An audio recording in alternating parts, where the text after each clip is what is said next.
When the Nintendo Switch 2 was announced, there were a lot of different concerns, different comments, different ideas of what was going to happen with it. And unfortunately, this led to rumors and speculation that would eventually spiral into straight-on misinformation. And today, we're going to go ahead and debunk as many as we can, since we actually have the Switch 2 in hands and have been using it for a while. And we can actually talk about some of the more concerning issues in a more, well, level-headed light. So, let's get right into it. Hello and welcome. My name is Wolfy. You're watching Lesser Than Cake, the show where I talk about video games while inside of a video game. Wow, it's like a turducken. Okay, so let's talk about the Nintendo Switch 2 and the rumors around the Switch 2. Now, this console had a lot of crazy rumors. Everything from the games are gonna cost $90 and then you won't own a single one of them, to more positive rumors, like you're gonna be able to run 4K 160 frames per second. There's just a lot around this console. So let's talk about, I think, the big one, which is the $90 game rumor. Now, this one was started because there was an online retailer that actually listed a physical version of Mario Kart World for $90 and the digital version at $80. Now, $80 ended up being the price for both physical and digital, with absolutely no difference between the two of them in pricing. And this is, well, because that's what Nintendo said that they were going to do. Nobody actually ever said that there was going to be a $90 game except for this e-tailer for some reason. But community being the way that the community is, they ran with that and they made it a big hot button issue. Now, the reality of the situation is Nintendo isn't charging more than $80 for any of their games, and the rest of the industry is moving in that direction. Microsoft actually announced that The Outer Worlds 2 would be an $80 game, and if you look at something like Sonic Cross Worlds, which is going to be launching at a more reasonable price, if you add in the DLC, it actually does come to $90 on launch day. So unfortunately, it is happening. It's just not happening the way that everyone freaked out about. In fact, right now, you probably have played a game that actually had a day one DLC collector's edition that was $90. Now, while it wasn't the baseline version of the game, the fact of the matter is, technically, to get all of what the game developers made for day one, you still would have to pay that price. So, while yes, it does suck that the price of the games did go up, the fact of the matter is Mario Kart World is complete in-box without any updates or DLC, and they haven't even offered any at this moment. And if they offer free DLC, that will actually make it very much easily worth the $80 that they're asking for. Speaking of the games, there was another rumor that none of the games will ever be on the cartridge and that everything is a digital license.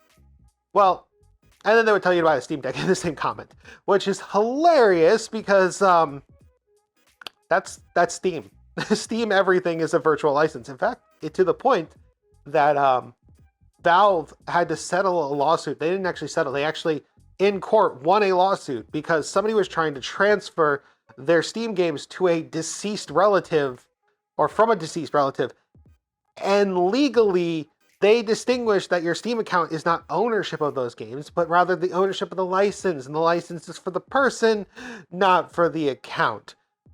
So yes, unfortunately, that is kind of the reality of that situation. But when it comes to physical games, there was a bit of a problem where a bunch of companies were using game key cards exclusively, and Split Fiction, like, what the heck is with that having just a code? You didn't even get the cartridge in it.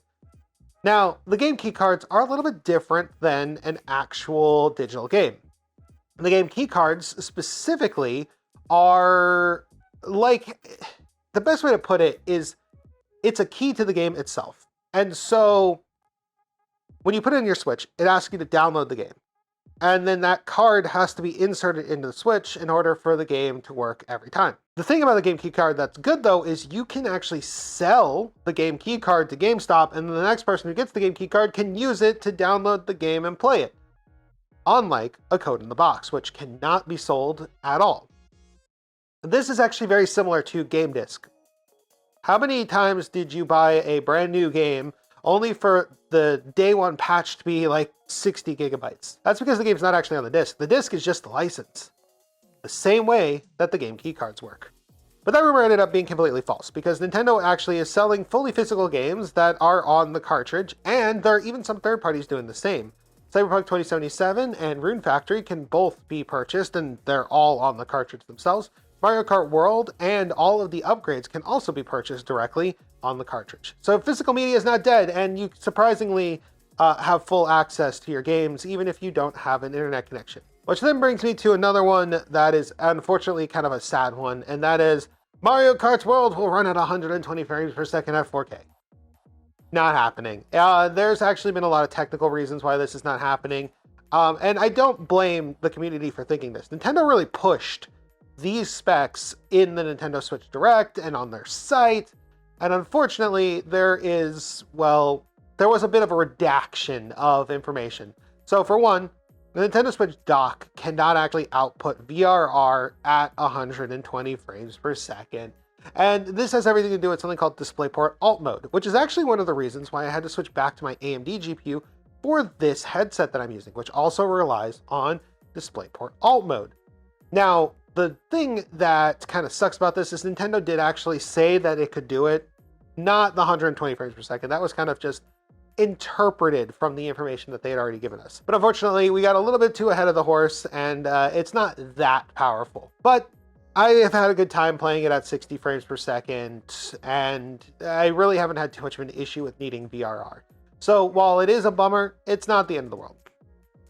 But that does lead me to the next one, which I saw lots, and that is that the Steam Deck was going to be more powerful than the Switch 2. I hate to be the one to have to tell you this, but unfortunately, that is not true. This is Cyberpunk 2077 running on Switch 2, and this is Cyberpunk 2077 running on the Steam Deck. The Switch 2 is significantly better, and it's more optimized for gaming in general. And there's a reason for that, because, well, game optimization is actually kind of important, and the Nintendo Switch is running NVIDIA hardware.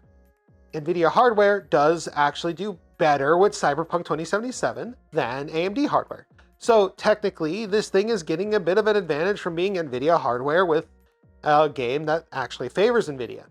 Additionally, the Switch 2 is incredibly optimized for gaming. The Steam Deck is using a processor that's actually very powerful and graphics that are pretty good, but they are... best way to put them is they brute force things. And so they have a lot of horsepower and they require a lot of power to do what they do, which is why you can scale up to something like the ROG Ally. But unfortunately, when it comes to competing against the Switch 2, which runs quieter, cooler, and just in general better, it's not a very favorable comparison for the Steam Deck. So unfortunately, in this case, the Steam Deck may have the, on paper, more power, but the Switch 2 ends up having the more practical, usable amount of power. And look, I understand, like, the Steam Deck's thicker, it should be able to output better, but it's just, unfortunately, new hardware, new abilities, that kind of thing. It just works that way. Which then brings me to one of the ones that actually frustrates me just a little bit, and that is I'll just emulate my Switch 2 on the Steam Deck. And look, I'm gonna be real with you guys. The Steam Deck can barely emulate the Switch 1. It's not because the Steam Deck is not more powerful than the original Switch. On the contrary, it's actually because emulation takes extra resources, extra processing, and more importantly, has to go through a compatibility layer in which Nintendo's own proprietary stuff is conflicting with the stuff that goes on in, well, Windows, and then that is being translated to Linux. Some of these things are being coded for Linux directly because the emulation community and the Linux community are kind of hand in hand these days. But the important thing to note is that even in the best case scenario, which is Breath of the Wild, you're still going to experience some level of input lag. And while you can run at 30 frames per second, if you take the Switch 2 ports of Breath of the Wild and you actually put them side by side, the Switch 2 port actually outperforms every single PC, handheld, and Steam Deck model out there. Which is crazy to think because, you know, this game should be fairly easy to run at this point. But it's all due to the fact that emulation is not perfect and you cannot get 100% bare metal processing through emulation. Now, the Steam Deck 2 might be able to do what the Switch 2 can do, but that is yet to be seen.